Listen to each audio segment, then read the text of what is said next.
Thank you, everybody, for coming tonight. I'd like to start with the minutes from June 6th meeting and the June 20th meeting.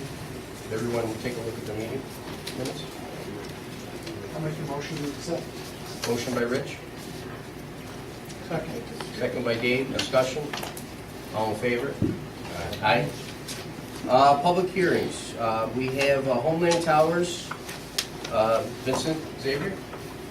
Would you like to come up? Come right up here. We have a resolution that's being put forth. Obviously, we have a public hearing as it relates to this application. The law provides, there's a case matter of County of Monroe versus the City of Rochester. And their counsel will talk to you because he's an expert in cell towers. We've had a number of dealings with him as it relates to what's called a balancing test as to whether or not our zoning ordinance is going to apply. And there are about 10 or 12 different factors that have been addressed. And as well, they've provided you with an analysis, and I don't know, mine's on a yellow form. But what they do is what's called a site selection analysis. And it shows you various information as well as the coverage that could be obtained from different locations. And for example, one of the locations is Flint Road, which would be a very favorable location. But the problem is you've got a lot of residential homes, there's a lot of trees, et cetera, that would impact that location. So they're going to talk about the site analysis. They're also going to talk about the balancing test and the fact that they're proposing to put this in an area of the town park that's kind of isolated and as well as surrounded by a lot of trees. There aren't any residences nearby, and that the impacts would be substantially less, and that they're going to also look for a determination that there is no significant environmental impact by putting a tower. But Mr. Olson from Rochester is an expert in this area. He's their counsel, and Vince, I'm sure, are going to give you their presentation. And then I guess you'll open it up to the public. Thanks, Herb. Go ahead. So again, for the record, my name is Vincent Xavier. I'm the regional manager of Homeland Towers, and I'm joined by Scott Olson, our zoning attorney in this matter. What I passed out to you is the following. It's a long environmental assessment form, which is what we will review as you take into account the negative declaration, both seeker.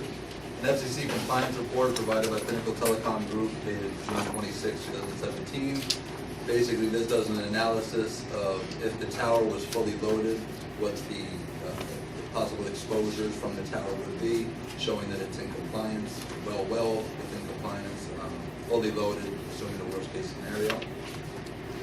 Third is a structural zoning letter simply saying that the area will have adequate space to hold these 6 carriers, and that the tower itself would be designed structurally to support all the 4 licensed carriers and emergency services on the tower. And that's important because that goes to minimizing proliferation of the tower by ensuring that if you approve this one tower, the next carrier that comes in isn't going to say, oh, well, I need a new tower because that one's structurally deficient. That letter goes to show that we'll be designed to accommodate all of the carriers. Fourth is the visual resource assessment by Saratoga Associates dated June 13, 2017. Therein, we took photos from the surrounding area. You'll see photo simulations in there for at least 4 viewpoints showing what the tower will look like from several viewpoints. Fifth is the RF justification that Herb had mentioned. I printed it on white paper and handed it out because it is color-coded based on the coverage there. And the maps in the back actually, there was some confusion. The site is actually called Clinton Road because that's where it started. So overall, we just call the site Clinton Road. But the maps there go to show at different height levels what the coverage would be and how and why we need a certain minimum height, why the tower is proposed at 190 feet. And then lastly, a site plan from EBI dated March 22nd, which is in your packet, and a blown-up version is here.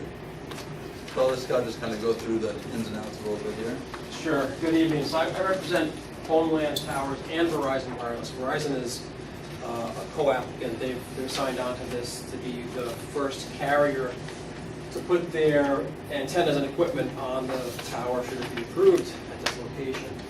And I can go into as much detail as the board or people want, or as little detail. I think one of the first things to look at in terms of why we need this site is the RF analysis that Verizon Wireless prepared and that Vincent submitted and handed out here also. And again, I can go into a lot of detail about this. While I'm not an engineer, I worked with their engineers for about 20 years or so I'm fairly confident in talking their speak. But attachment 2 is probably one of the more important pieces to this puzzle. It's a map. There's kind of a hexagonous type of structure on there. A lot of it's in blue, but there's a bunch of white material, a white area, kind of in the center of that map. And that white material represents inadequate coverage. Just to be clear, it doesn't mean that there's absolutely zero coverage there, but it's not adequate for Verizon Wireless purposes. In the next attachment, 3A, that shows you 3 different colors. You've got blue is the primary color. Green then takes up most of what that white area covered, and the green is basically adequate coverage. So again, at the height, at this location, you're going to get significant coverage gaps that will be resolved, fixed, that will actually be serviced. The service that you have out there for Verizon, pretty much the service that you got here is horrible. I mean, you can't use your phone in this specific location. Same type of thing out there. Some people may be able to, but very sparse.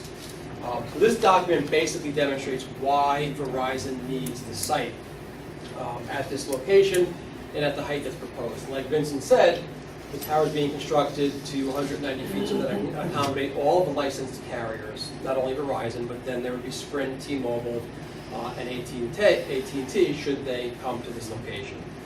And I think, I know. That was a question I had, and I was told that if were necessary, you could accommodate. Yes. I don't know that they're interested. When it comes to 911 per se, that's actually somebody calling using one of the 4 carriers. But as far as their own internal communications between the county or the local other emergency services, yes, the top of the tower is reserved for your use. The 190-foot tower, the only limitation is we can't go over 200 feet, otherwise it needs to be built. But there's space below in the tower too. In the lease, the town has free use of it. So yes, it will be space reserved on the tower and within the compound at no cost to the town. Great. And like Vincent said, this tower at this height will not be lit. So. I don't want to interrupt you, but on your map, attachment 2, that's a very significant portion of the town of Hartford that coverage is less than. Yeah. Yes, understood. And I know, like I mentioned, there's no service right here, or very, very poor service at this specific location. I work with Verizon Wireless. We have actually been working on a solution for this location. We ran into a couple of glitches because this is a village property, but they do have a plan for that coming in another year or so, give or take. Would this tower make it better here, or you still need a tower in the village? We're still going to need a tower in the village, and they're working with the village at the salt barn. So they're still working on that. It's just because it got delayed. Originally, it was going to be just down to the road. Yeah, exactly. And that the village didn't like that. We understand why, so it's just taking some time. Because of that, it got kicked to another budget year, so it's not going to happen in 2019. They're looking for 2020. Dave, where I am on the top of Paris No, I know. and then going down I know. Route 12, I got nothing. Yeah. No, no. If you look at the attachments 3A, B, C that have the green, the area we're discussing now is actually going to be this area here that's going to remain white. And unfortunately, they're just, we're going to need another site there. But it also encompasses the village. This green area encompasses the village. Part of it, Part- yes. part of it. Part of it does, yeah. And so you have a bunch of material before you. The town board, because it's town property, there are certain things that have to be done. This public hearing is one of them. And we've submitted some draft resolutions for your consideration. You have to obviously complete the seeker review, if you're not exempt from that. So you have an environmental assessment form in front of you, and we can go through that. But you've got a resolution that talks about this County of Monroe standard, which is a Court of Appeals case that came out in the 1980s, basically. And it said that we're dealing with town property, town boards, towns, municipalities. They can basically decide that, it doesn't have to go through the formal zoning process. And there are 9 different tests or factors to consider. We provide some information as to why we believe we meet all of those tests. Essentially, you're going through the zoning process right now. So it's no less protective of your town code or anything like that by you doing it instead of, say, the planning board. So that's one resolution that you have in front of you. Another resolution that you have is a resolution that's basically called a municipal home rule resolution, because the town, the property is in a piece of a Sherrill Park. It has to be alienated, basically, just like this board did many, many years ago with the water tank property. That was town property. You sold it over to, it's a private company to operate the water tank. You had to have that alienated. And that involves basically this town board completing its due diligence, submitting it over to the New York State Legislature. They go and do a bill and go through that process. Just to piggyback on that a little bit too, as we've said in the past, all the additional costs and things, even like the mailings and stuff that Homeland is trying to take on, the risk and the cost associated with going through that state process is also going to be borne by me. We're going to be paying our attorneys to go through the process. Obviously, we'll need your help with information and filling out the forms, and you have to sign off on things, but the costs are going to be borne by me together with the rest of it. So I can talk plenty more if you have any questions, and I don't want to put everybody to sleep. Well, just attachment 3B, what is the red circle? I'm sure it's in the narrative, but. So, So if you look at 3B, and there's some red text up at top, that's an analysis that shows a lower antenna center height at 140 feet. So if we lower the tower, and then the engineer just wanted to show you that it creates some issues with us here between the next cell, and you create gaps. So he's showing you that the tower height that we're proposing, and Verizon needs to be at the minimum of 155, and actually 180 is where they, 185 they need to be. But at 155, it's the absolute minimum. It's still not great, perfect coverage, but they start to show you anything below 155, that's what happens. It just degrades to the point where you still have issues. And at 185, you pick up the area. We do. Even at 155. Even at 155, you pick And that the point area of that is, yes, Verizon's going to be at 185 because they're the top. But we want to make sure, like I said, there's no excuse for Sprint to come in here being the 4th carrier on and say, oh, tower's not good enough, we need a second tower somewhere. So if Verizon's at 185, the next carrier would be 75, 65, 155. And we're showing, based on this propagation, that 155, it should work, and it's not going to create the hole that is identified by the red circle on the previous page. So the main goal of this was just to show you that if we build this tower, it's going to be adequate for everybody, and it'll be designed to do that. One of the things they look for is co-location. So if Right. somebody else Yeah. came in, they'd want them to locate Absolutely. on this rather than have another tower. A quick example is where I live down by Albany. There's 2 towers at Clifton Park, probably a few hundred feet apart. They were done 20, 25 years ago. But the people who developed the first tower didn't have the sense, it wasn't done that was different. There was a lot of competition. The tower couldn't accommodate other users. So now another user comes along and says, well, we have to build another tower. And that's what everybody's trying to avoid nowadays.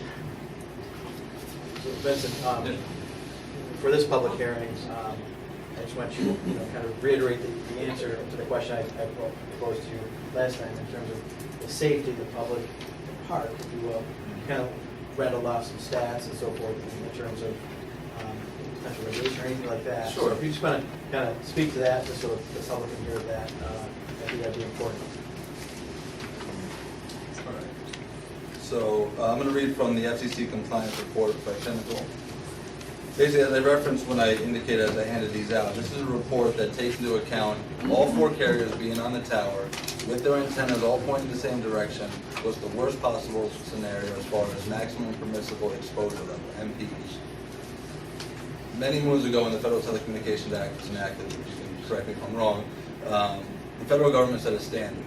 And the way I understand it is they said, okay, this is the level we determined to be safe. Then they cut that in half, and they said that everything, any site cannot exceed this point. Let's call that point 100%, right? If you look at page 11 of this report, it shows that worst case scenario, this site would be at 1.36% of the allowable 100%.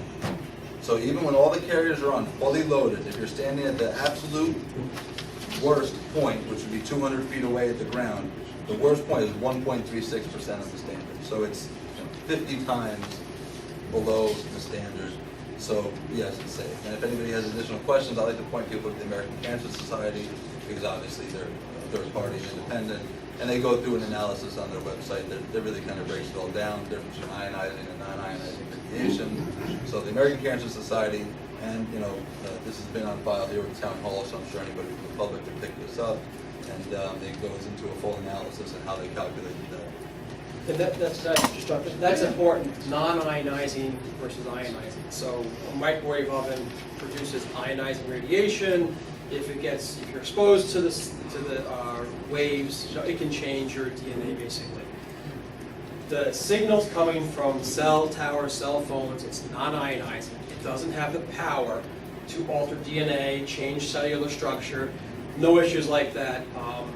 It's so safe that the federal government has actually issued regulations saying any antennas that are above 33 feet above the ground, we don't even care about, because it's just so far below the standards that it's no obligation to look at those. But we still Scott, look at doesn't them. the legislation even go as far as to say that you cannot consider a health issue as a basis to deny it to go forward? It does. I hate to be the attorney for the applicant to say that, because people. Well, it does. But you're It's already absolutely in the right. legislation. So the Telecommunications Act of 1996 says very specifically, as long as we demonstrate we are in full compliance with the FCC emissions, which we have, that no board can consider health effects associated with the facility. So. And you actually had one question last time. You asked about the length of the road, so I made sure I looked that up before I got here today. I wasn't sure exactly what point you were referring to, but from this main loop that's here, from about here to here, the crow flies, it's about 700 feet into the woods. Oh, okay. Right. From this point in, it's 32 feet, and if you were to follow the road, it's more or less like 775 feet. So hopefully that answers your question. The point was to put this next to where you have existing infrastructure, next to the water tank as much as possible, in the woods. When I first looked at the property, I know we have to go through parkland alienation now, but technically the site isn't zoned parkland. Because it's in the woods, it's not being used for that purpose now, so that's why I think it's a great site, because it's as far away from homes as you can be, and it's most aesthetically stellar by the existing foliage that you could possibly see in this area.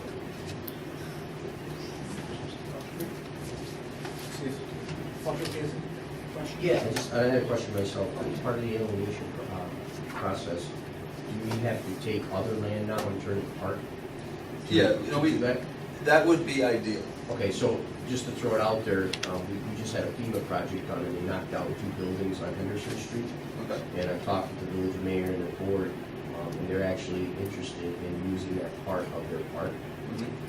So that would be the 2 locations that we have. There's 2 lots on there. No one can ever build on it or anything, Yeah. but those 2 locations would be part of their park that's there. So, and actually it's more land than what we're giving up here, so. Yeah, we're only taking up 5,625 square feet, so I'm sure the 2 buildings will Okay, cover more. but I'm saying if you guys can go through the process, I'd like to put that in. That would be great. As a change Yes. for this, because that would be a good add-on. Again, it's not the town-owned park that we're giving, but it's the village of New York Mills, and it would be, a positive for them, so. Yeah, as part of the home rule resolution that Scott referred to, the section that basically says, you're authorized to complete 92 documents. Okay. So part of the document is a question, is there a park land swap? So we can then go into that, explore that, provide with. Just wanted to bring it up front. Yeah, so you know, we're no, doing- that's a it's great not- point. You have it up front. Yeah, it's not Yep. necessary, but it definitely makes the process easier when you shift Yeah. what you're doing. Okay, all right, great, Thank you. great. And then, the public has any questions?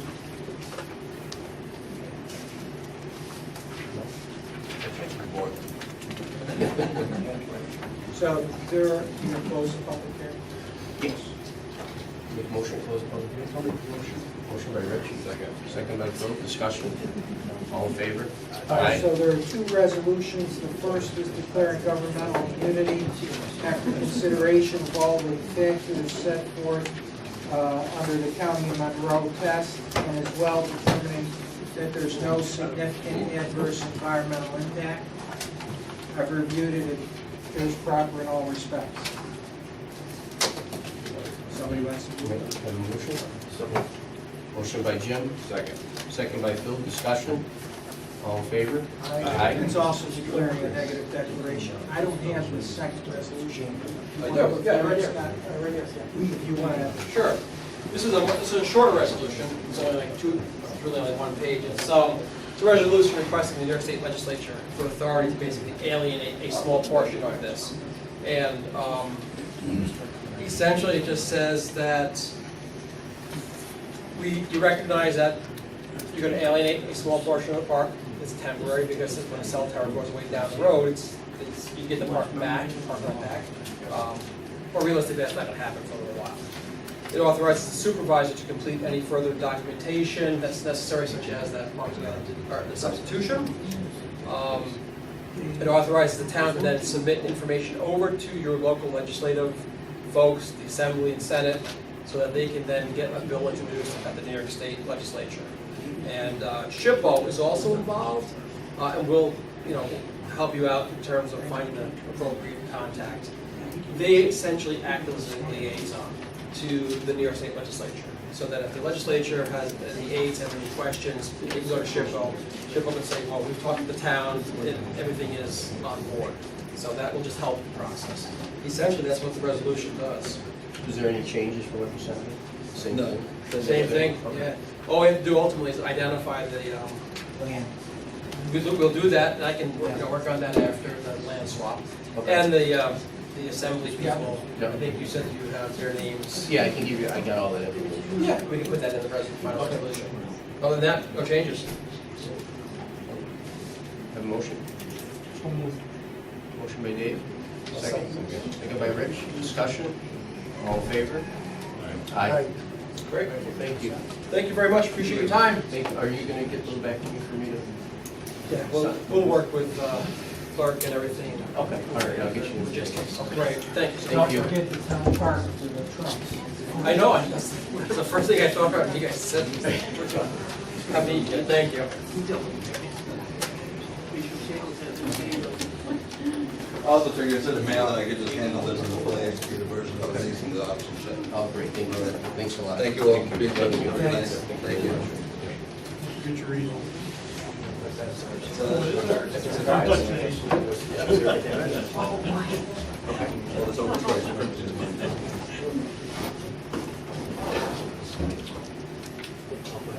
Speak outside.